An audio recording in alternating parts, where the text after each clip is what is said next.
Oke, halo sahabat berproses, selamat siang, selamat hari Rabu. Gimana, apa kabar nih? Sambil kita tunggu Kak Estanya hadir. Oke, nah sahabat berproses, kita hari ini akan membahas mengenai how to manage the toxicity of passive aggressive. Nah ini Kak Esta udah hadir. Halo, bentar. Oke.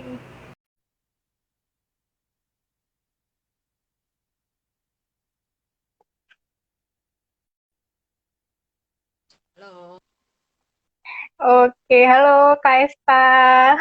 Halo, selamat siang sahabat berproses, selamat siang Olga, dan selamat ulang tahun. Waduh, jadi malu nih Kak. Terima kasih Kak Esa. Oke. Nah, Sama-sama. ini iya sih. Hari ini aku ulang tahun jadi cukup excited dan maaf tadi agak telat. Tadi aku bilangnya jam 1 kurang 5 menit ya aku live-nya, tapi sempat agak panik Hmm, dikit. Oke. Nah, teman-teman, it's okay. kita hari ini sama Kak Esta. Jadi narasumber kita hari ini adalah Kak Estralita Gracia SPSI MSc gitu ya Kak. MSC. MSc. Oke. Nah, panggilannya Kak Esta. Halo Kak Esta, mungkin bisa dijelasin nih Kak Esta, sekarang kesibukannya apa aja? Oke, thank you Olga. Halo teman-teman, kesibukan aku akhir-akhir ini seperti biasa ya, karena Taiwan itu sedang semi lockdown gitu, level 3 restrictions. Jadi ada WFH gitu. Jadi memang kesibukannya ya kalau nggak konseling online, ya ini sedang mempersiapkan momentizing internship program gitu.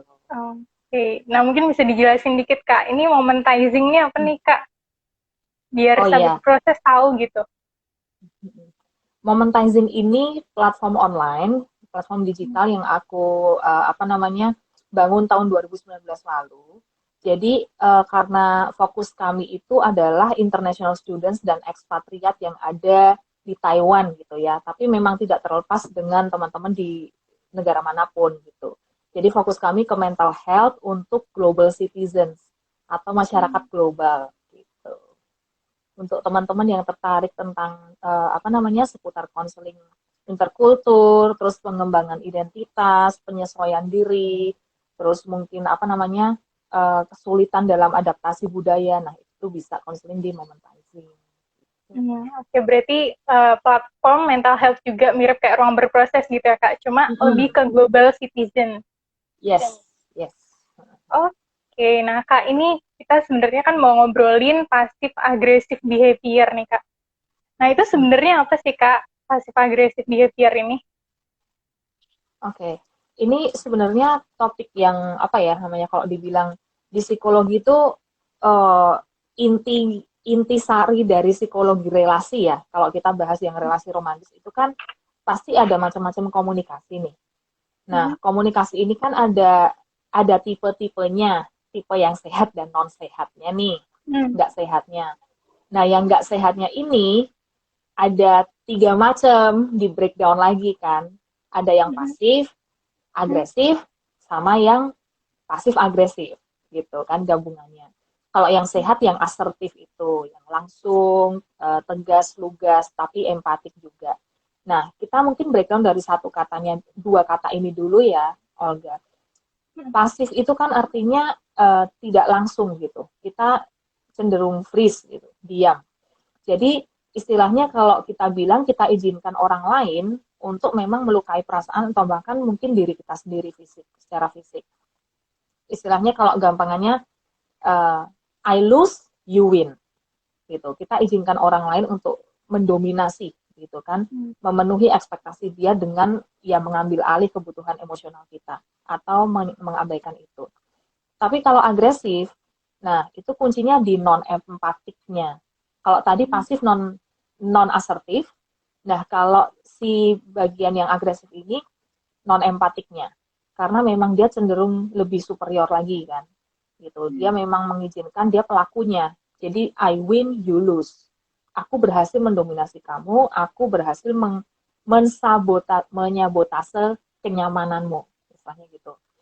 Jadi, kalau pasif agresif behavior ini yaitu pola komunikasi dan perilaku yang memang memberi pesan tidak langsung dan juga mengharapkan pelaku untuk bisa kita kontrol, kita hukum, dan kita manipulasi. Tujuannya, harapannya, biasanya nih, menyadarkan gitu kan, menyadarkan si penerima pesan ini untuk tahu letak kesalahan dia di mana, untuk membuat dia merasa bersalah kayak gitu kurang lebihnya. Misalnya nih contohnya, ya udah terserah, nggak apa-apa. Terus misalnya, enggak, aku nggak marah kok, kan memang udah terlanjur kayak gitu. Nanti aja aku yang beresin. Nah kan jadi yang menerima pesan kayak, jadi aku salah atau gimana? Ya udah maaf. Nah gitu loh. Jadi harapannya tuh seperti itu. Oke, oke. Berarti pasif agresif ini lebih ke kayak ini ya Kak, bisa jadi bentuknya tuh silent treatment gitu, atau kita mendiamkan pasangan kita atau orang lain gitu tanpa kita menyatakan maksud kita yang sebenarnya gitu ya Kak. Tapi kenapa disebutnya agresif nih Kak? Padahal kan pasif gitu. Padahal kan dia nggak ngapa-ngapain, mungkin dia nggak ngomong secara langsung, nggak langsung yang frontal, agresif gitu, to the point, tapi kenapa bisa dibilang pasif agresif? Nah itu gimana tuh Kak?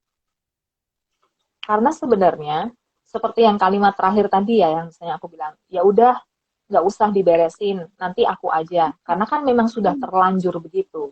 Nah, ketika kita menginformasikan ke orang lain gitu kan, kita memberikan pesan, ini loh sudah ada kejadian seperti ini dan saya tahu kamu yang berkontribusi melakukan itu. Jadi kan ada agresinya di situ, ada kayak berusaha menunjukkan secara tidak langsung, ini akibat dari sebab yang kamu lakukan. Tapi nggak langsung, kan nggak asertif kan tadi. Tapi kenapa agresif? Karena juga tidak ada empatiknya di situ. Ya udah, mau makan apa? Terserah gitu kan. Tapi nanti kalau mau dikasih apa, ya ini kan biasanya kamu suka. Emang iya, aku hanya suka itu. Nah, kan hal-hal yang jadi manipulatif kan. Orang yang menerima pesan juga jadi bingung. Ya, bingung, merasa bersalah, itu guilty feeling itu terutama. Terutama kalau misalnya silent treatment kan juga ya orang clueless kan. Kamu mau butuhnya apa? Nggak disampaikan secara langsung, tapi disampaikan dengan ini loh efeknya. Ini akibatnya kamu tuh kayak gitu. Ya udah, aku yang handle aja. Ya udah, terserah gitu istilahnya. Oke, nah ini berarti kalau tadi Kak Esta bilang ini kayak dari dasar di dalam satu relasi gitu ya. Apalagi ini salah satu tipe komunikasi gitu ya Kak. Nah, ini sebenarnya dampaknya apa sih Kak? Kalau misalnya si pasif agresif ini tipe yang kayak gini kita biarkan terus-menerus gitu. Oke, dampaknya pasti ya kalau kita bilang orang komunikasinya nggak sehat gitu. Apalagi kalau silent treatment. Nah, itu pasti ada kekerabatan atau keakraban gitu ya, keintimasian yang berkurang.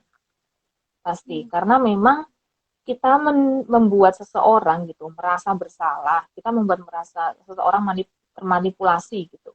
Atau dia kayak merasa trap kan, kayak dijebak gitu. Nah, hubungan yang tidak secara langsung diobrolkan gitu, misalnya komunikasi pesan-pesan yang diobrolkan nggak langsung ini, itu kan bisa membuat seseorang juga jadi lama-lama mengikis rasa kepercayaan ke kita kan.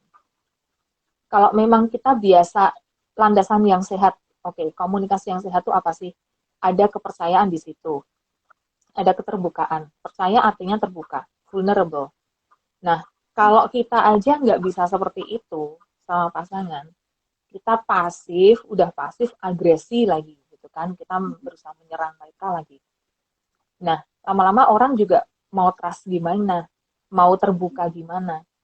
Kalau misalnya juga, ini sebenarnya kan ada sebab akibatnya ya, nanti kita bahas lebih detail. Orang juga pasif agresif itu ada sebab akibatnya kan. Nggak mungkin dia tahu-tahu pasif agresif. Dia pasti belajar dari pengalaman berelasi sebelumnya. Bukan berarti hanya relasi romantis, tapi relasi misalnya sama keluarganya. Mungkin dulu dia orang yang asertif, dia tahu menyampaikan perasaan, mengekspresikan emosi gitu yang sehat, empatik semua, tahu kebutuhan dia apa, tapi diabaikan gitu kan, tidak digubris atau malah mungkin sudah terbuka tapi orang lain mempergunakan kerentanan orang ini. That's very bad gitu. Dan itu pengalaman yang memang pasti ya nggak menyenangkan sama sekali. Jadi, nah itu kenapa orang ini bisa seperti ini? Ya ada alasan-alasan yang ada di baliknya itu. Tapi memang dampak paling besar dari pola komunikasi ini, pasif agresif ini ya itu hubungan yang bisa landasan kepercayaannya bisa mengikis lama-lama. Hmm. Gitu. Kak. Berarti ini sebenarnya dampaknya tuh apa ya, bisa melebar gitu ya Kak. Kayak aku sempat baca sih kayak mungkin dampaknya seseorang ini bisa jadi people pleaser, bisa jadi juga kayak dia jadi nggak tahu tujuan hidupnya gitu. Atau mungkin ini sih, dia jadi kodependensi sama seseorang gitu ya. Karena dia pasif agresif juga dari sebab-sebab atau faktor-faktor yang di masa lalu mungkin. Sama dia jadi nggak punya sense of autonomy di dalam hidupnya, gitu nggak Kak? Ya itu aku setuju sih. Memang kalau istilahnya gini, orang itu kan mau komunikasi yang sehat itu harus ada kecukupan emosi. Itu selalu aku bilang tuh sama klien. Emotional self-sufficiency. Jadi kecukupan emosi ini kan juga ada kematangan emosi, regulasi diri di situ.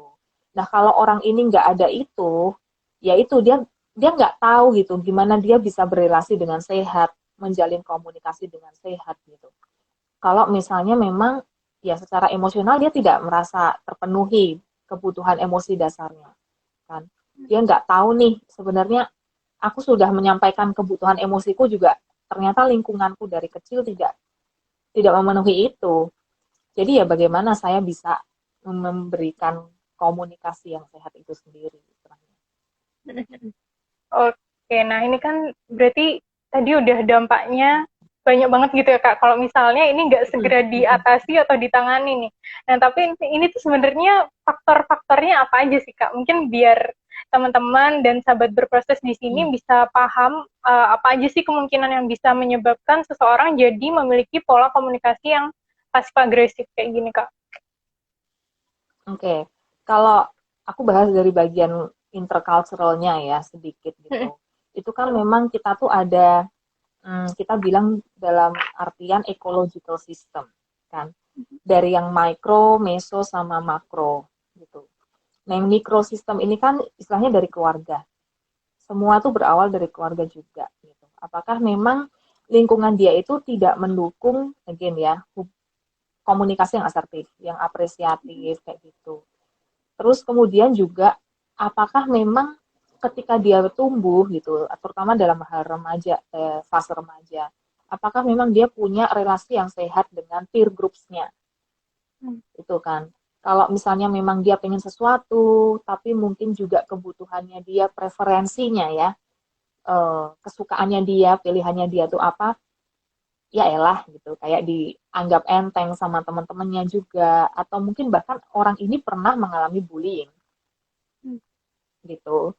Terus kemudian juga perasaan negatif gitu dalam hal relasi yang terpendam lama gitu. Jadi itu juga entah hasil pembelajaran atau memang ini hasil dari mengamati kemudian dia juga menjalani itu.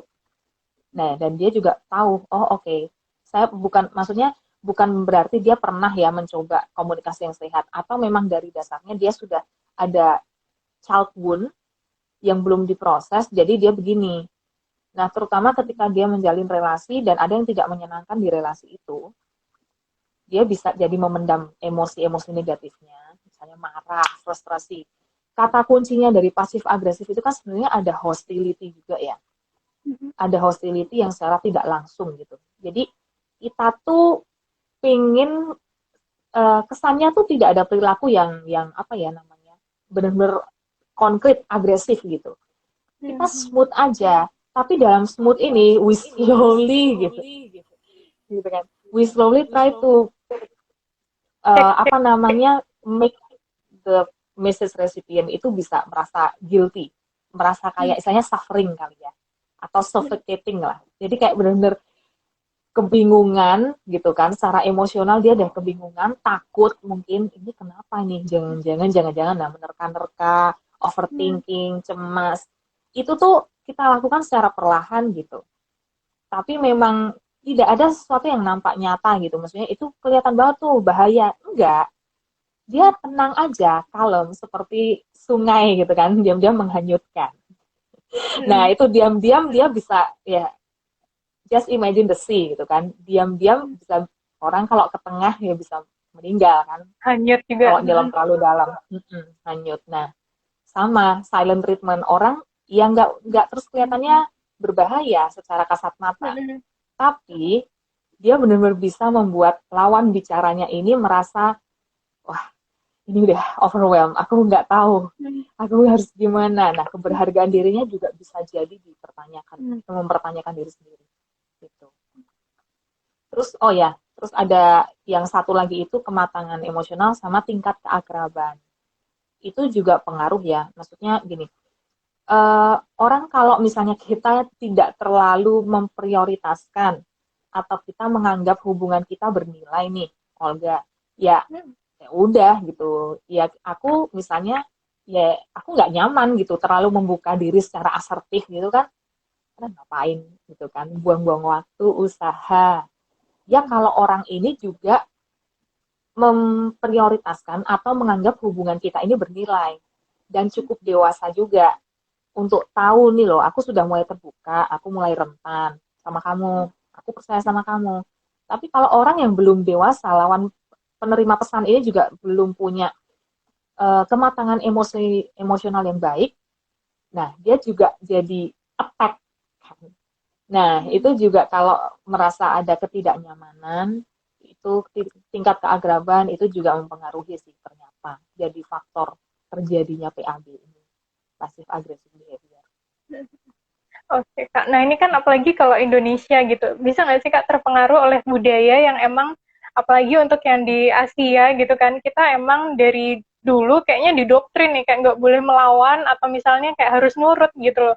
Apa yang diomongin sama orang tua kita mungkin dari pola asuh keluarga juga gitu kan, kayak nggak boleh ngebantah atau kita nggak boleh apa ya menyuarakan mungkin pendapatnya kita atau isi hati kita gitu. Nah, itu untuk kasus yang kayak gini gimana tuh, Kak? Nah, itu pertanyaan yang bagus sih. Jadi memang kalau unsur unsur culture ya, itu pengaruh banget gitu. Ini dalam relasi interkultur apapun, kita selalu bilang kan lihat budaya, terus juga sejarahnya gitu kan. Negara kita tuh gimana, tempat kita, komunitas sosial kita itu gimana. Nah, kalau di Indonesia kita bilangnya ya, dan negara ASEAN gitu, Asia Tenggara yang lain lah, terutama dengan Malaysia, misalnya Brunei, Thailand, memang hierarkikal kan, hubungan yang hierarkikal itu masih dijunjung tinggi, terutama dengan orang-orang yang sesepuh istilahnya kan, atau orang-orang tua gitu, dituakan, atau ada suku-suku tertentu yang memang ada tokohnya kan, ada tokoh agama dan ini tokoh adat, biasanya kan kayak gitu. Um, Satu yang pasti itu memang kalau kita menjunjung tinggi tradisi kita juga perlu tahu nilai-nilai yang sejalan sama kita itu apa. Bisa jadi gini, Olga, nilai kita itu bisa bersinggungan ya. Kok bersinggungan? Iya, bersinggungan sama label kita gitu. Misalnya aku sebagai warga negara Indonesia, aku sebagai orang beragama apa, aku sebagai orang suku apa misalnya, ideologiku apa. Nah, itu tuh bisa jadi bersinggungan. Kalau misalnya itu memang tidak sejalan dengan nilai dan hati nurani ya, conscientiousness teman-teman semua, then try to remember gitu. Kalau misalnya lagi ya kecukupan emosional, itu sih kalau aku selalu bilang. Apa yang sekiranya bisa teman-teman toleransi gitu. Oke, saya paham maksudnya orang ini, misalnya penatua ini ya, maksudnya itu baik loh. Maksudnya tuh saya paham, karena kita sudah paham tradisinya, dan kita paham jalan pikir mereka istilahnya kan. Oh iya, itu berarti buat mereka. Ya karena itu nilai mereka, dan mereka makan tinggal bertahun-tahun dari situ. Kita coba pahami itu, kita bisa toleransi beberapa hal ya, dan that's good. Kalau enggak gitu, kalau enggak ya silahkan teman-teman yang menentukan sendiri seberapa berharga ya gitu, seberapa maksudnya gini, seberapa besar saya menghargai identitas diri saya yang terkait dengan ini, label sosial saya ini. Oh, saya sebagai orang dari suku ini, dari negara Indonesia. Tapi ada hal-hal yang sekiranya saya kurang cocok dengan budayanya, misalnya kan. Misalnya ya itu budaya asertif itu kan cenderung kurang bisa diaplikasikan di budaya Indonesia, di negara Indonesia. Sama orang tua ya, ini terutama. Nah, mungkin kita lihat again, tingkat keakrabannya. Ya kalau sama orang tua, kita juga lihat kan. Nggak semua hubungan orang tua dan anak itu baik dan dekat. Kita lihat juga, apakah memang hubungan kami itu dekat. Apakah bertahun-tahun sebelumnya, saya itu juga punya hubungan yang baik dengan orang ini. Kalau enggak, ya that's okay gitu. Nggak terlalu perlu kita berupaya lah mempertahankan komunikasi yang sehat, hubungan yang intim dan segala macam.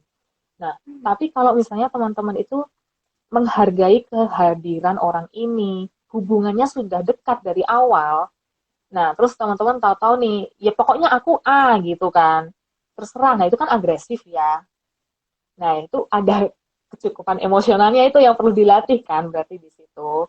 Kalau kenapa kita belum bisa menerima, memahami sesuatu yang sangat kontras perspektifnya dari kita, dan kita reaktif di situ, ya pastilah orang ini juga melihat kamu cuma ikut-ikut aja, terbawa arus, kamu belum tahu bagaimana fleksibel ya, adaptif gitu. Kita jadi individu itu perlu adaptif dalam artian kita tinggal di negara di mana gitu. Kita itu tinggal sama siapa, misalnya tinggal sendiri, orang tua, teman kerja, itu kan juga perlu adaptasi lagi. Terus kita itu menjalin relasi dengan orang ini seperti apa, hubungannya seperti apa. Baik again, tingkat keakraban itu penting sih menurutku. Ada beberapa hal yang misalnya nih, contoh gampangnya ya, aku di Indo, terus aku pindah ke Taiwan itu, Olga, itu pasti berubah sekali tuh pola pertemanan dari yang mungkin dulu nggak akrab jadi akrab, dari yang akrab jadi renggang. Ya, that's okay, itu salah satu hal atau konsekuensi yang juga aku harus paham itu, gitu kan.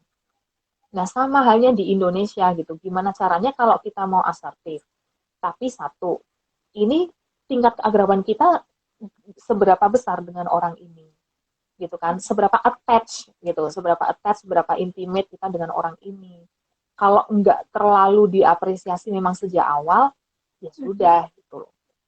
Kita ya berupayanya ya enggak yang maksimal banget kan ya. Tapi kalau memang dari awal sudah dekat, nah bisa bicara dari hati ke hati lah istilahnya. Asertivitas ini bisa mulai dimulai. Oke, berarti tadi di highlight di kecukupan emosi ya Kak. Jadi kita sendiri tuh harus bisa.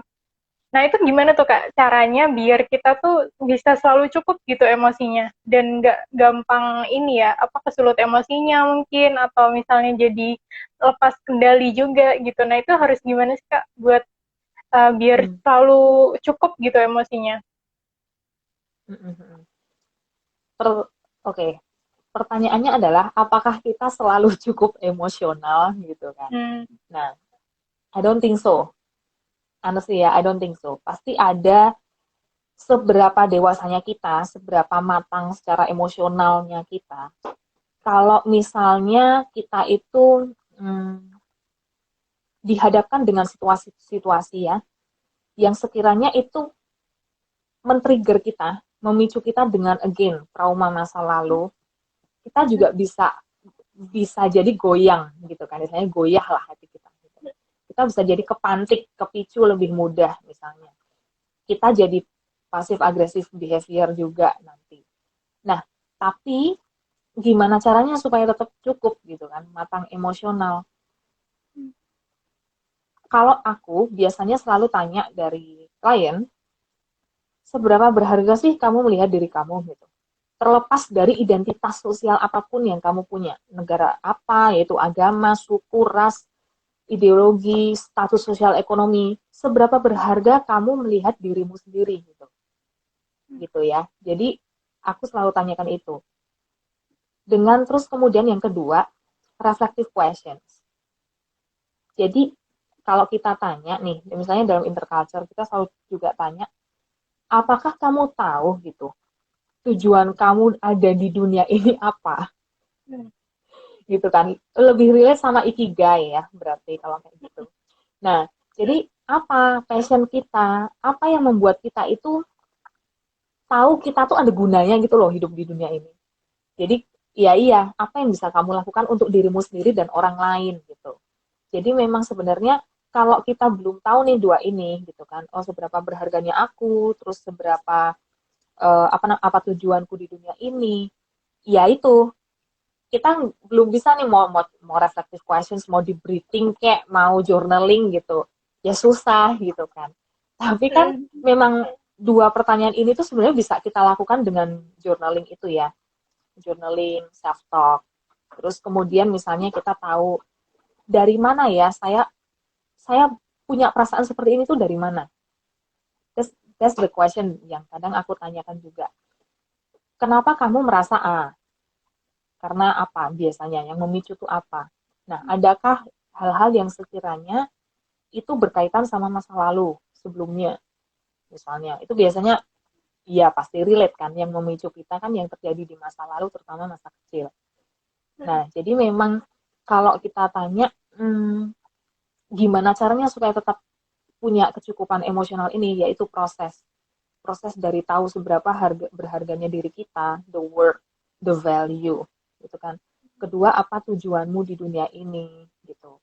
Terus kemudian memang yaitu metode-metodenya biasanya dengan self talk itu, terus dengan journaling itu, atau bisa juga kan ada ya meditasi itu kan juga dalam deep breathing atau yoga atau mungkin teman-teman yang beragama Kristiani gitu kan atau beragama Muslim yang sholat misalnya itu kan juga cara-cara gimana kita tahu nih gitu loh kita tuh menyembah Tuhan oke, sang pencipta. Kenapa kamu menyembah Tuhan sang pencipta? Apa yang kamu dapatkan dari ritual keagamaan itu? Jadi berusaha setiap kita melakukan sesuatu itu kita tahu reasonnya. Bukan karena ikut-ikutan ya gitu.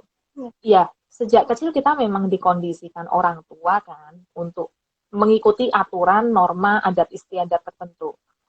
Tapi ketika kita sudah lebih dewasa ya, kita menyadari ada pola-pola yang I don't think it's right gitu. Ini kayaknya ada yang janggal deh. Aku kok nggak terlalu nyaman. Tadi kan ada nilai-nilai yang bersinggungan seiring berjalannya waktu saya bertumbuh gitu. Nah, itu bisa teman-teman bantu lewat reflective questions ketika menjalani beberapa ritual. Ritual keagamaan, menjalani tradisi. Kenapa ya orang ini menikah dengan adat seperti ini? Kenapa ya orang ini memilih seperti itu? Nah, gitu. Jadi nggak yang terus kita nanti jadinya ya pokoknya gitu kan. Aku mau A gitu. Ya kalau nggak gini aku gini. Lah kok malah jadi silent? Ya silent itu cuma mengancam, ngambek.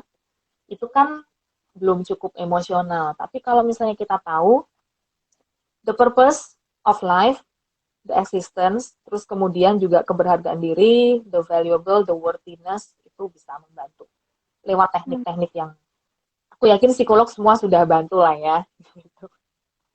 Iya Kak, bener. Tapi aku kemarin sempat baca pertanyaan gitu kan Kak. Sebenarnya permasalahannya kayak gini tuh bisa nggak sih Kak dicegah atau misalnya bisa diputus langsung gitu nggak sih? Karena kan misalnya nih ada yang emang dia apa ya kayak nggak tegaan terus kayak nggak enakan sama orang lain. Nah ini gimana nih Kak caranya? Ini kan kayak mungkin udah mendarah daging ya dari zaman kita kecil banget mungkin kita diajak suruh berbagi kita nggak boleh apa ya mungkin udah nggak usah terlalu dominan atau gimana gitu kita selalu dibatas-batasin kayak gitu. Nah itu gimana Kak cara melatihnya gitu? Oke.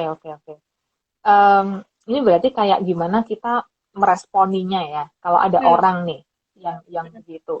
Ini dari gimana kita merespon, baru nanti ke supaya gimana kita nggak kayak si pelaku ini, gitu kan. gimana caranya meresponi orang-orang ini nih? Ada 3 ABC.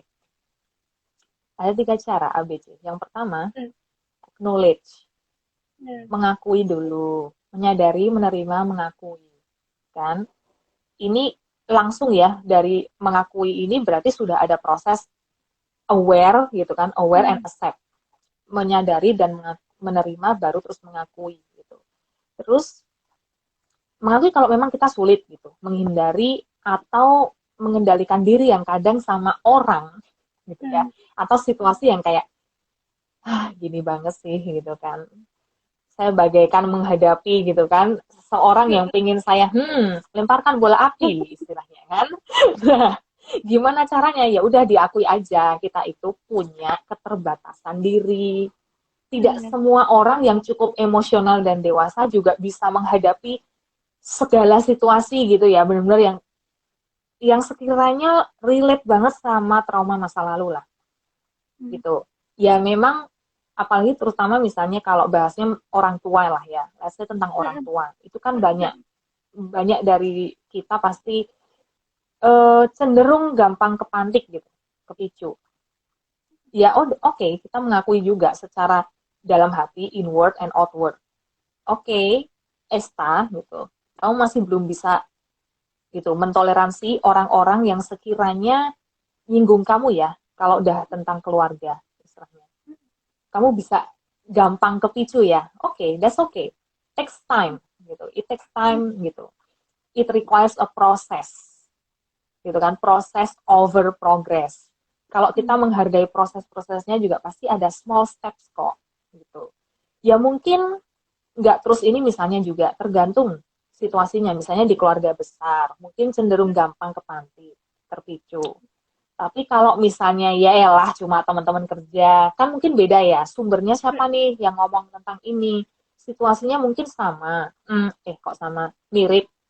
Tapi siapa yang ngomong? Jadi kan kita lebih tahu ya pasti. Elah yang ngomong. Ya, keakraban lagi ya. Tingkat keakraban, lingkungan juga. Kan nggak mungkin di kantor kita pasif agresif yang gimana gitu kan nggak mungkin. Tapi kalau mungkin sama orang saudara, om tante misalnya, itu mungkin lebih gampang kita lebih asertif. Oh ya, karena ini isinam gitu. Ini seseorang yang akan selalu saya hadapi setiap bulan, setiap tahun istilahnya.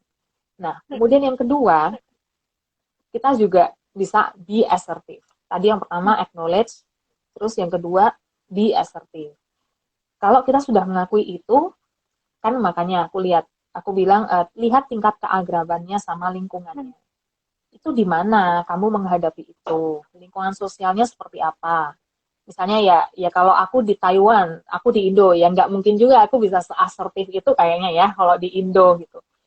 Karena beda konsekuensinya secara politik, secara sosial gitu kan. Mungkin ya kalau di sini ya terserah lu gitu kan mau ngomong apa, ya udah terserah gitu loh Olga. Tapi kalau di Indonesia satu, aku berbuat sesuatu misalnya ada orang lain loh yang kena dampaknya secara sosial. Ya aku habis itu kembali ke Taiwan lagi. Nah orang-orang tua, adik-adik misalnya, teman-teman dekat. Lah kok kemarin kamu ketemu Esta, kok Esta jadi begini misalnya. Kan mereka juga kena dampaknya. So think about them gitu. Sebelum kita itu melakukan sesuatu, coba juga pertimbangkan teman-teman apa dampaknya buat orang significant others kita ya. Buat nuklear sistem kita ya, keluarga kita yang langsung berhubungan sama kita gitu. Nah kalau misalnya mereka yang kena dampaknya langsung kan itu kurang bijak gitu. Tapi misalnya kita bisa asertif, ya asertiflah dengan orang-orang yang sekiranya teman-teman rasa itu step over your boundaries gitu. Kalau sekiranya misalnya kita fokusnya dari perilaku komunikasi asertif ya, itu kan fokusnya ada satu empatik, bukan langsung tahu-tahu ngomong perasaanku tuh gini loh waktu kamu gini, kan nggak kayak gitu juga gitu. Intonasinya juga diperhatikan gitu kan, tempatnya di mana, dengan siapa kita bicara.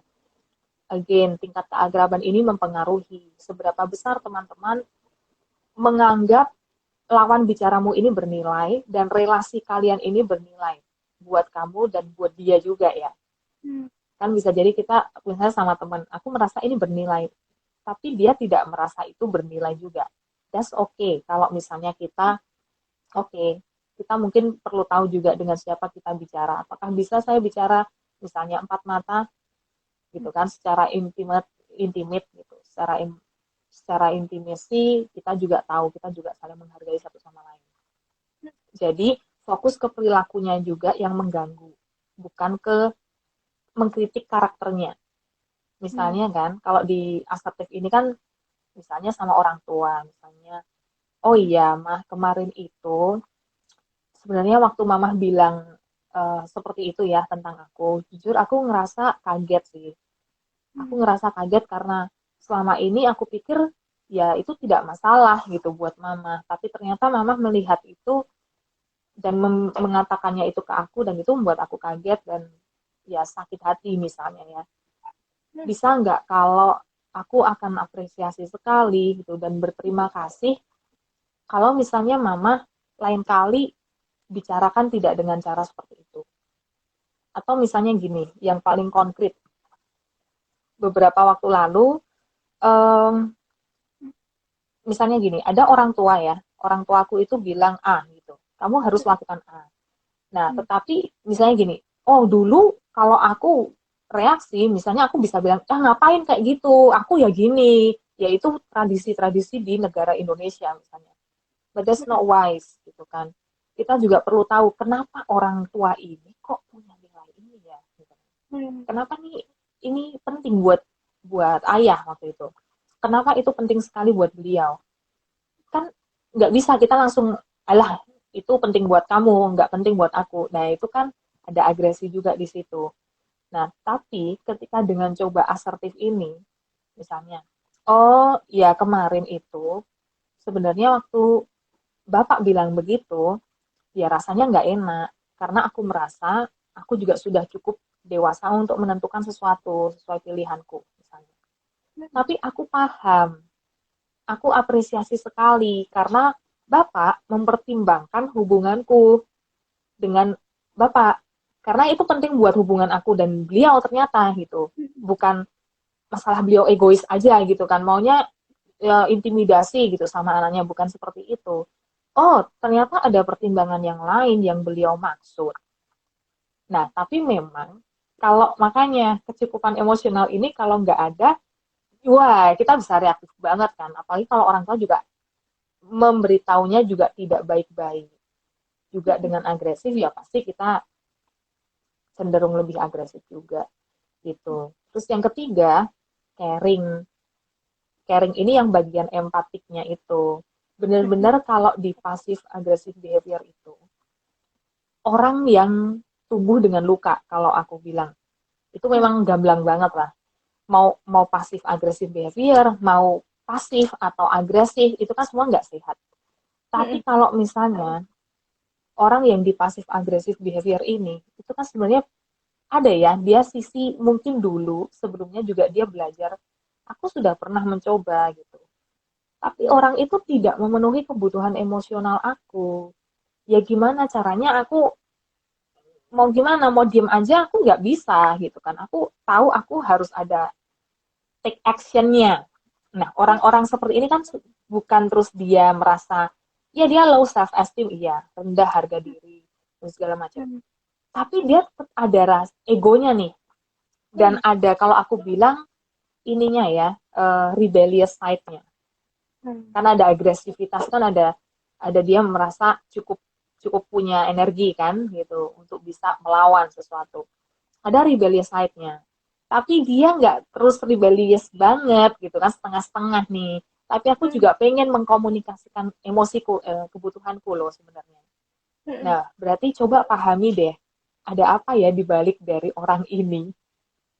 Kenapa dia begini ya? Pengalaman sebelumnya mungkin nggak enak banget loh buat orang ini. So that's the caring side, empati sama orang ini.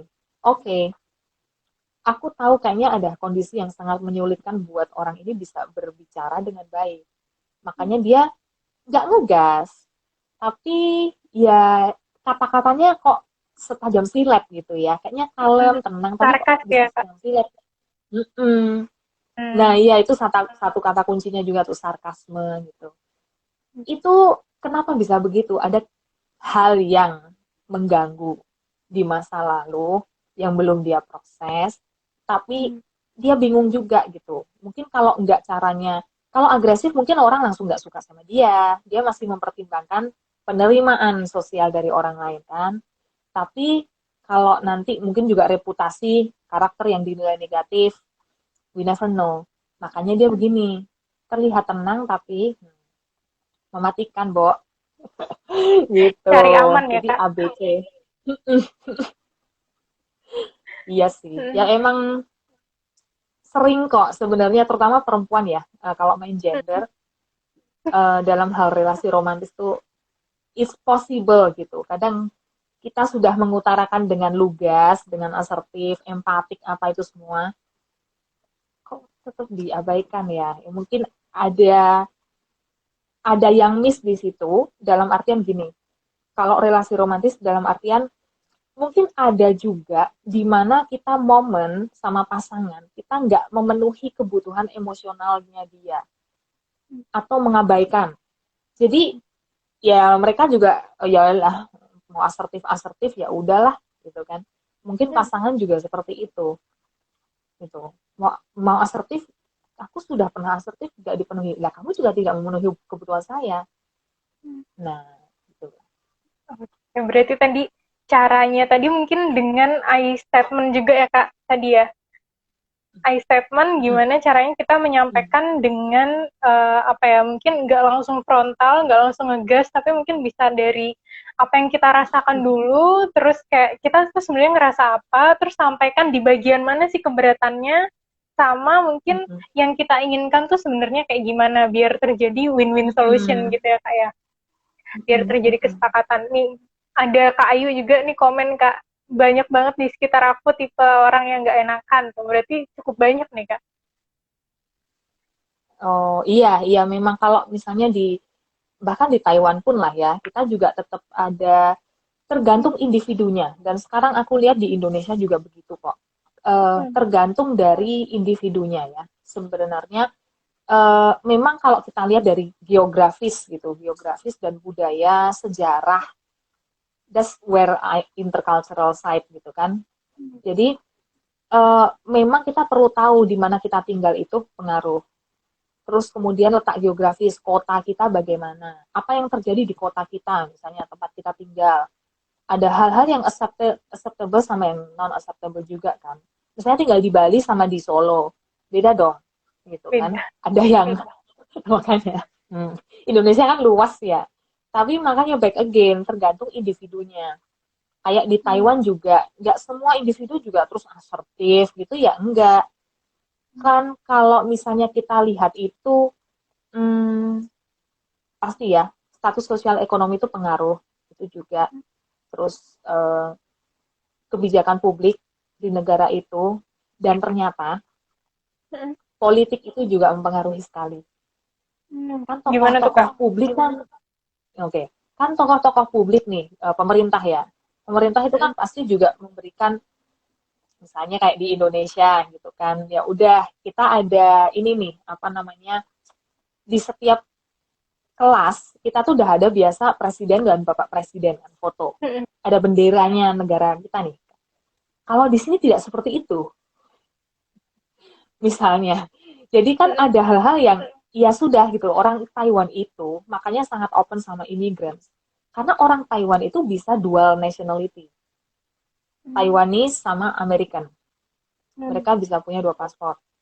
Nah, kalau di Indonesia, kita negara yang sangat mengutamakan ideologi Pancasila. Kan menghargai banget gitu loh. Maksudnya menjunjung tinggi nilai-nilai kewarganegaraan dan segala macam. Ada hal-hal juga kalau misalnya, again ini masuk ke budaya kan. Kalau bisa nggak kira-kira menurut teman-teman, kalian ngomong apapun lah terserah kalian gitu, terus ngomong di publik, kan itu bakal ada sanksi-sanksinya kan. Kalau nggak salah ada UU ITE juga kan, kalau misalnya upload beberapa konten yang kurang pas lah untuk negara Indonesia.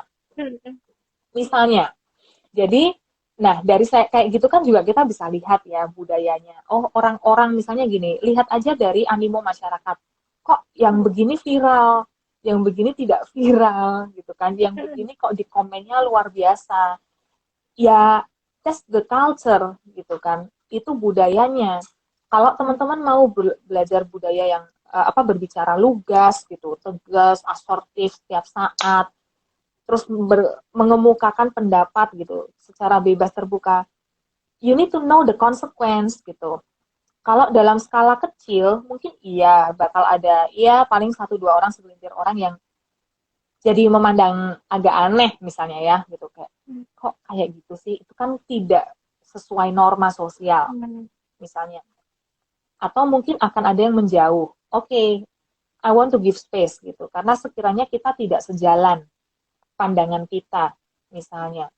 That's okay gitu, kalau teman-teman siap.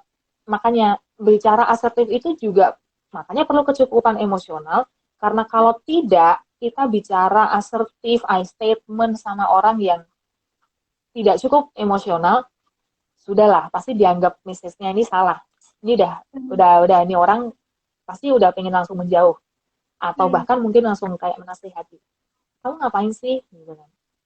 Istilahnya kayak gitu. Jadi memang perlu kita lihat ya. Jadi memang kalau budaya itu pengaruhnya memang sedemikian rupa.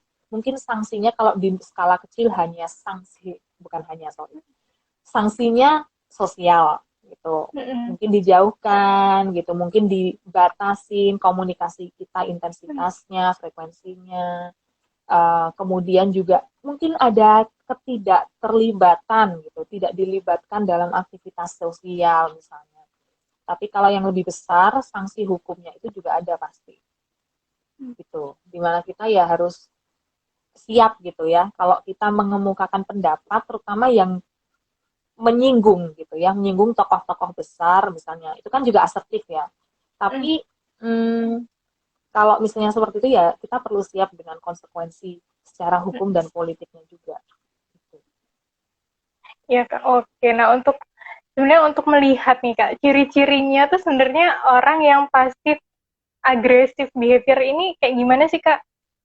Mungkin kita biar jadi lebih aware gitu, atau mungkin kita jadi lebih paham lagi ciri-cirinya nih seperti apa? Ciri-cirinya ada 5. Singkatannya harass. Harass kayak bukan harass kayak sexual harassment, tapi harass itu sebenarnya kata yang artinya kayak melukai gitu loh, menyakiti istilahnya. Hanya itu adalah hostility. Jadi yang pertama karakter teman-teman perlu lihat yaitu ada unsur menyerang gitu ya, menyalahkan. Mereka ingin bertindak dominansi gitu, secara dominan, superior kepada lawan bicara. Terus yang kedua, absence.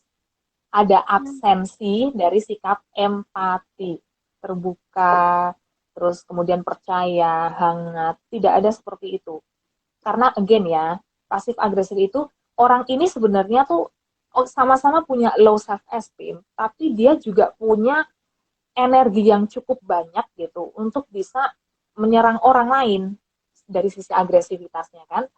Makanya dia bisa silent treatment, sarkasme, terus dia bisa ya dengan tetap tenang dan elegan dia bisa sangat membuat orang lain itu kewalahan istilahnya kan ya. Bisa merasa bersalah, tadilah kita sebutkan sebelumnya. Kemudian yang ketiga, rude atau kasar. Nah, ini artinya memang ya ada sikap kasar, sarkasme, sarkastik, menyakiti secara tidak langsung gitu kan. Rude-nya ini mungkin bisa juga dengan ngomong terserah, misalnya kayak tadi kita bilang di awal ya, nggak apa-apa gitu kan. Enggak kok, itu kan nada-nada intonasi yang ditekan dalam beberapa hal. Terus kalau ditanyakan lawan bicaranya, yakin kamu nggak apa-apa? Iya, nggak apa-apa. Nah, jadi ada penekanan intonasi suara. Nah, itu juga masuk dalam kata rude sebenarnya ya. Terus assault. Terus AS-nya itu assault. Jadi memang ada sikap menyerangnya, again, menyulut. Itu kan jengkelkan ya. Seseorang yang ngambekan gitu, ditanyain apa, enggak. Itu ada a part of seeking for attention.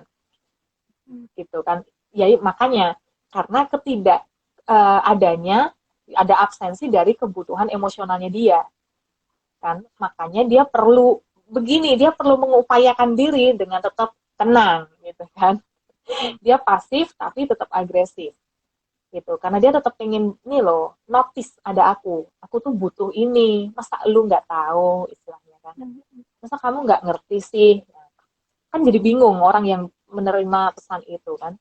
Jadi memang tujuannya tuh sebenarnya ada memberitahu plus memberi tanda kayak tanda Sindiran. nih loh, kamu tuh, nah sindiran kan, kamu tuh perlu jerah nggak sih, kamu kapok nggak sih aku gini, kamu tahu kamu salah nggak gitu. Tapi udah dengan silent treatment gitu.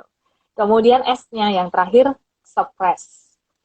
Suppress ini kan artinya kita menekan secara sadar ya gitu. Oke, ada hal-hal yang pengen, aku secara sadar nggak mau nih bawa ini secara langsung gitu, dalam hal berkesadaran. Jadi memang kita ada aksi sadar memilih dan menyembunyikan energi negatif atau emosi negatif. Jadi kita suppress, makanya kita terus jadi agresif begini gitu teman-teman. Jadi Oke, berarti ingat-ingat tadi Heres. ada 5 ya, Kak. Haris ya, Kak. Jadi tadi ada perilaku yang ini aku recap bentar, ada menyerang, terus kayak menyalahkan, terus juga dominan, terus juga ada sikapnya tuh dia kayak absence of empathy, jadi kayak lebih ke apa ya? Ini kayak gimana nih Kak? Absence of empathy ini berarti kayak dia nggak punya rasa empati gitu ya, ke lawan bicaranya gitu dia mungkin. dia pengen benar-benar ya itu kan, melihat lawan bicaranya ini, tuh kan kamu bingung kan, kamu nggak ngerti, clueless kan, makanya kamu datang ke aku dan benar-benar duduk menanyakan ke aku, what do you mean gitu kan. Itu tuh ya triknya lah dari orang ini. Ini bisa dikatakan kayak manipulatif juga gitu nggak sih Kak? Ini menurutku orang yang gaslighter ya, itu melakukan ini nih, TAB ini. Terus juga dia rude, kasar, tapi secara sarkas gitu, nggak langsung terang-terangan ya Kak. Kayak nyindir-nyindir kecil aja sebenarnya. Cuma bikin gregetan lawan bicaranya gitu ya. Iya. Terus juga dia nyerang, terus menyulut, sama ada seeking of attention-nya juga, sama dia menekan suppress-nya gitu. Oke, nah ini bagi teman-teman juga yang ada di sini boleh nanya-nanya, langsung aja chat di kolom komentar, nanti akan dibacakan. Nah, sambil kita tunggu nih Kak, terus gimana sih Kak cara mengendalikannya? Kalau tadi udah ya Kak berarti ya? Ada tambahan lagi nggak Kak? Tadi kan udah. Tadi kan acknowledge. meresponinya. Oh iya. Tadi kan gimana meresponinya. Nah, kalau mengendalikan dirinya kan berarti kitanya nih. Gimana berarti mengendalikan kitanya nih. Nah, kitanya supaya nggak begitu kan. Ini kayaknya udah bosan ya kita ngomong kecukupan emosional gitu ya. Tapi yang pertama sih ada 3A. Ada 3A. Yang pertamanya aware. Aware-nya itu ya pastilah sadari dan refleksi. Jadi menyadari bahwa again, apa sih sebenarnya yang aku rasakan sekarang tuh apa? Misalnya jengkel ya. Aku lebih jengkel banget sama Olga misalnya ya. Nah, tapi terus aku tanya, gimana ya respon aku waktu aku biasanya jengkel, kesel, marah ke orang lain. Terus aku kan misalnya terus ada perlawanan battle dalam diri kan. Tapi Olga itu kan teman dekatku misalnya. Masa dia bukan orang lain dong? Ya oke, gimana biasanya Esta jengkel sama sahabatnya. Terus perhatikan juga apa yang sebenarnya kalau aku lagi jengkel, kesel, marah itu, apa yang terjadi di badan aku misalnya. Intonasinya, mungkin lebih gampang ngegas kan. Nah, terus otot wajahnya misalnya, oh terus debaran jantung lebih cepat misalnya, oh oke. Biasanya dengan siapa kita bicara dan situasinya seperti apa. Kan ada kadang kita ngomong sama orang yang memang biasanya menyebalkan misalnya, itu gampang memicu kita. Tapi waktu itu ya kita nggak kekelaparan ya, kita kenyang, kita tidur cukup, kita lagi apa namanya, kita sudah melakukan olahraga yang cukup. Jadi dan proses self healingnya juga sudah diproses. Jadi kita kalau melihat orang ini ya is okay. Makanya situasinya juga kita lihat dengan situasi seperti apa. Kalau teman-teman moodnya lagi atau energinya lagi low, lagi rendah, ya pasti lebih cenderung lebih mudah kepicu. Terus kemudian yang kedua, allow. Izinkan diri untuk berproses. Nah ini sahabat berproses, bukan berprogres kan. Pelan-pelan aja pasti menunjukkan progres. But focus on the process itu. Nah, jadi izinkan diri untuk berproses. Kalau misalnya kita bisa tahu nih, kita bisa catat juga kok dari journaling itu. Misalnya, kenali pola perilaku di situasi yang sekiranya kita itu merasa nggak nyaman dan mudah terpicu. Misalnya, kan aku bilang kalau ini orang yang aku biasa jengkel nih sama dia. Oke, biasanya kapan ya aku ketemu orang ini misalnya? Oh, biasanya di kelas hari Senin sampai Senin sama Rabu.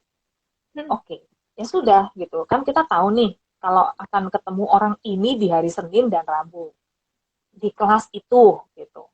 Ya udah, kita coba proses aja. Oke, nanti kalau kadang masih kepantik, kepicu, ini orang ngomong, melihat orang ini ngomong, atau mungkin ia berperilaku apapun lah, itu udah bikin kita, wah kok masih ini ya. Oke, ya udah agak it's okay, we don't need to deal with that gitu, with them.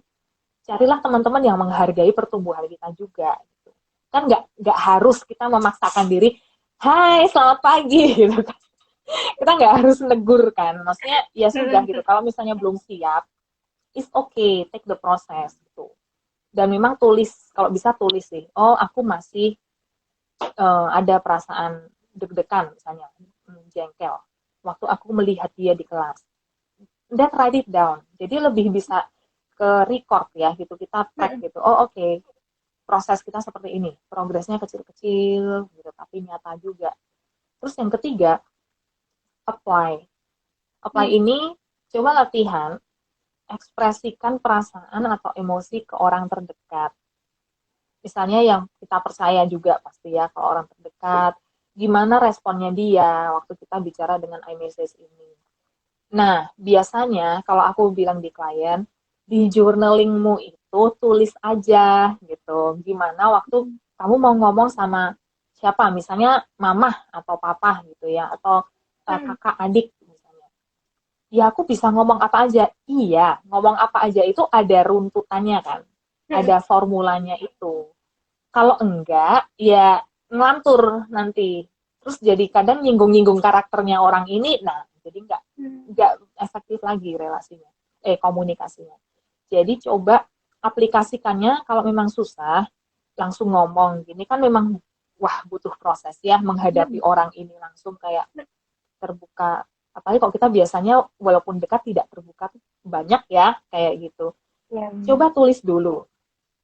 Jadi supaya waktu kita nulis itu, kita melihat juga, oh kita reframing kan. Oke, secara visual, yang aku pikirkan gini loh.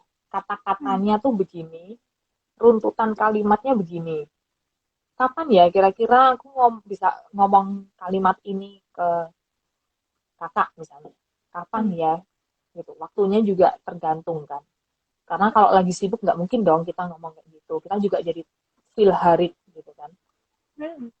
Gitu. Jadi ada 3A ini sih. Aware, apa tadi? Aware, allow, apply. Allow, apply. Oke, ini mungkin teman-teman di sini mungkin yang merasa gitu ya Kak, kayaknya wah ini kayaknya aku banget nih gitu. Kemarin aku juga sempat pasang question box polling gitu. Ternyata cukup banyak juga yang merasa kayaknya nih aku gitu. Nah, ini mungkin bisa jadi bahan refleksi teman-teman juga gitu ya Kak ya. Hmm. Mm, Emang agak susah sih kalau misalnya kita mungkin mm, terpancingnya sama satu orang ini gitu. Kayaknya yang lain tuh misalnya mm. nggak apa-apa gitu. Kan nanya kalau di umur-umur ya 20-an ke atas kan ditanyain kayak kapan kawin gitu kan Kak. Kapan nikah gitu. Ah, Kan jodohnya kapan lulus. Nah, ini pertanyaan-pertanyaan triggering ini ada nggak sih Kak tips khususnya gitu mungkin? Biar kita tuh nggak terpancing gitu loh Kak. Kayak, aduh males banget ditanyain tiap kali ketemu sama yang ini nih apalagi gitu. Satu orang ini kayak, aduh susah banget kayak udah keringet dingin, pengen kabur atau kayak gimana gitu Kak. mhm. Itu pertanyaannya sebenarnya udah kamu jawab sedikit tadi di akhir.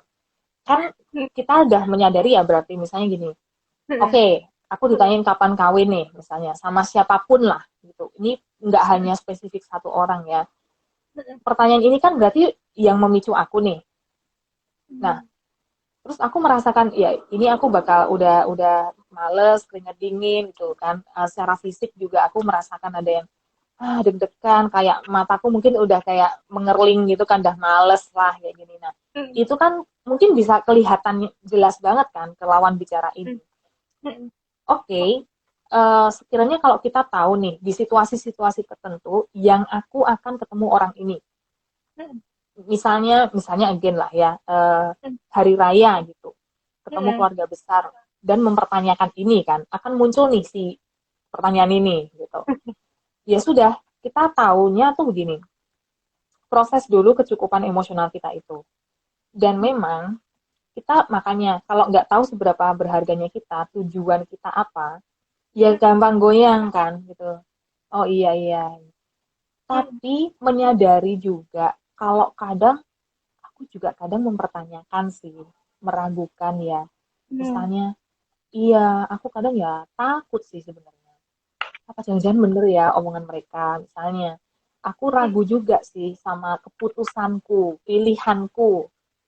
Apakah benar ya ini aku memutuskan untuk kuliah di sini misalnya.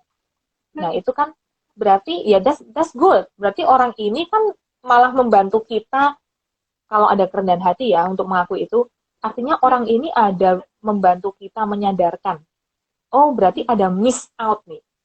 Kalau kita membuat keputusan ini, kita belum belum benar-benar absolut. Kita masih bisa relatif ini masih relatif keputusan ini berubah. Karena ketika orang ini nanyakan sesuatu, lah kenapa kamu menanyakan itu? Misalnya, nantilah misalnya ya. Loh, tapi bagusnya gini loh misalnya.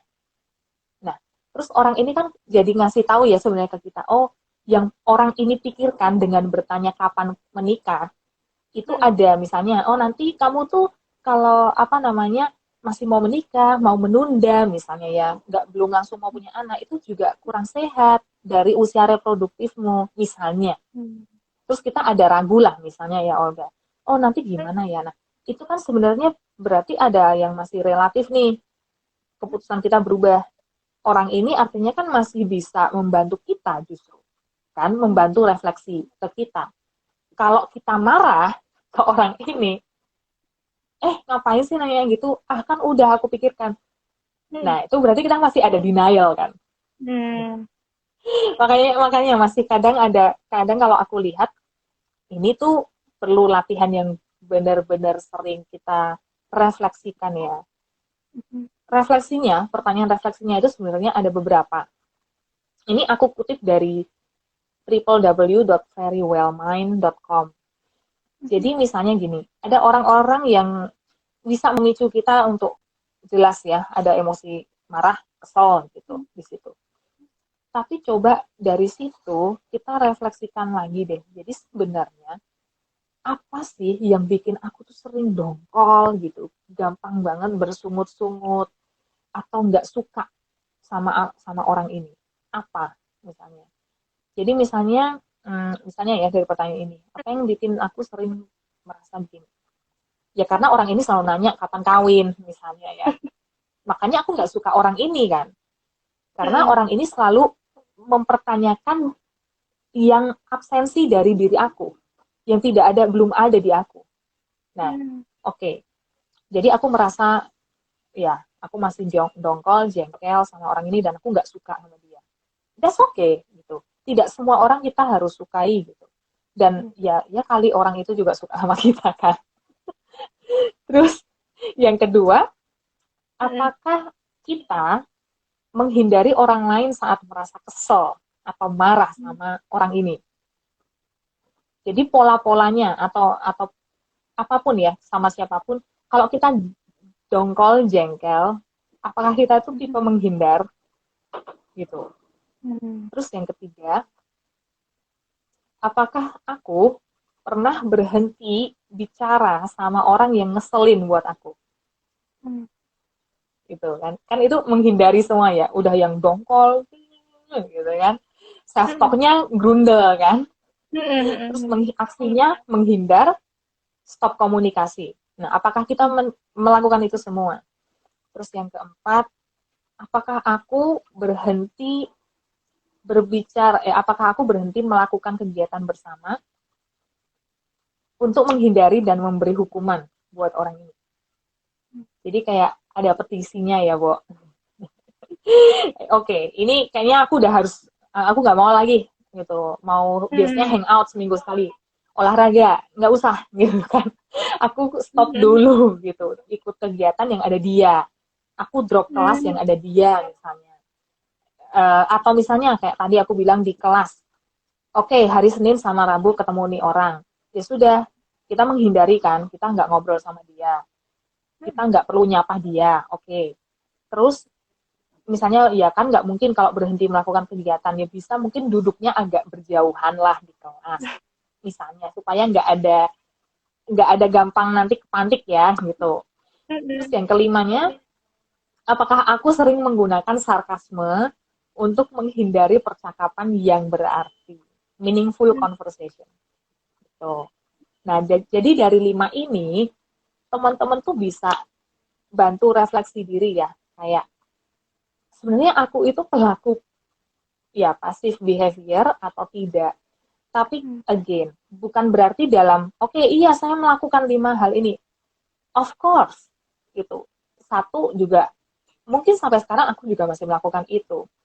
Tapi again ya, kita melihat lagi tingkat keakraban sama lingkungannya, dengan siapa kita berbicara, apakah memang ini relasi yang benar-benar meaningful for you gitu. Dan orang itu, atau ini mempengaruhi performa studi kamu gitu. Kalau kamu nggak nyapa temanmu si A ini, terus apakah Olga terus nggak nilainya nggak A gitu kan, ya nggak. Apakah itu signifikan pengaruhnya ke studimu, ke pekerjaanmu, atau ke relasi kekeluargaanmu misalnya, kamu sama orang tuamu jadi nggak baik gitu, atau ada konsekuensi yang lain, misalnya orang tua jadi nggak datang ke pernikahan misalnya. Jadi apa sih sebenarnya konsekuensi yang ada di balik kalau misalnya teman-teman menjaga jarak istilahnya ya, daripada pasif agresif, ya coba dikurangi intensitasnya, frekuensinya. Apakah memang dari hal-hal itu teman-teman tuh nanti ya itu loh, signifikan banget dampaknya ke hidup teman-teman. Karena kalau ternyata misalnya ya aku merasa itu berharga sekali gitu kan, hubungan ini berharga banget buat aku gitu. Ya kalau berharga buat teman-teman, kalau orang lain itu tidak menilai begitu dan kita merasa again kan, aku sendirian. Nah, berarti itu tuh kecukupan emosional kita mungkin yang takut ditinggalkan. Kan makanya kita pingin banget asertif all the time gitu. Ya itu juga kita lihat lagi ya. Dengan siapa kita bicara, konteksnya bagaimana, dan kita perlu tahu apakah ini signifikan pengaruhnya dalam hidup saya. Kalau tidak, that's okay. Kita ganti pertemanan atau relasi ini dari ring 1 jadi kelempar ke ring 3 istilahnya. Jadi tetap cari support system yang lain gitu ya Kak ya. Kalau misalnya di ring 1 tuh kayak nggak ada yang support, atau mungkin toxic banget nih, kayaknya udah nggak bisa, nggak apa-apa, kita cari yang lainnya gitu ya Kak ya, yang masih mau support kita demi kesehatan mental bersama gitu. Dan mungkin kita perlu juga ngerasa secure dulu sama diri kita sendiri ya Kak ya. Kalau udah ngerasa aman ya udah, mau pertanyaan kapan nikah atau yang lainnya kapan lulus, kita udah kita udah tahu dan yakin kok kita nih waktunya kapan gitu. Jadi nggak pusing lagi gitu ya Kak ya. Benar-benar. Oke Kak, ini kayaknya udah 1 jam lebih Kak, nggak kerasa banget. Iya sih. Heeh. Kita Ini nggak ada ngobrol, yang tanya nih. iya nggak ada yang tanya nih Kak. Masih sepi-sepi aja nih. Ya, tadi mungkin Heeh. ini udah mewakili semua yang untuk hari ini. Terima kasih banget Kak Esta udah meluangkan waktunya untuk ngobrol-ngobrol di IG Live RB gitu. Mungkin ada closing statement dulu Sama-sama, nggak nih Kak? Olga. Buat teman-teman Oke. sahabat ruang berproses di sini yang mungkin mengalami atau mungkin ada yang punya teman yang seperti ini gitu. Hmm. Oke. Aku bacakan aja ya closing statement-nya. In order to communicate assertively, mutual cohesiveness and proximity are the two fundamental keys. Jadi supaya kita bisa berkomunikasi secara asertif, kedekatan dan persamaan gitu kan, kesamaan nilai gitu, mungkin kesamaan karakter gitu, yang mutual adalah kunci fundamentalnya, kunci paling penting.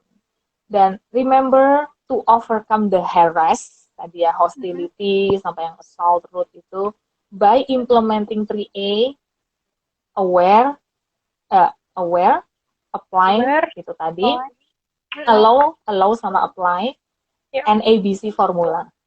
Itu tetap dilakukan. Gitu.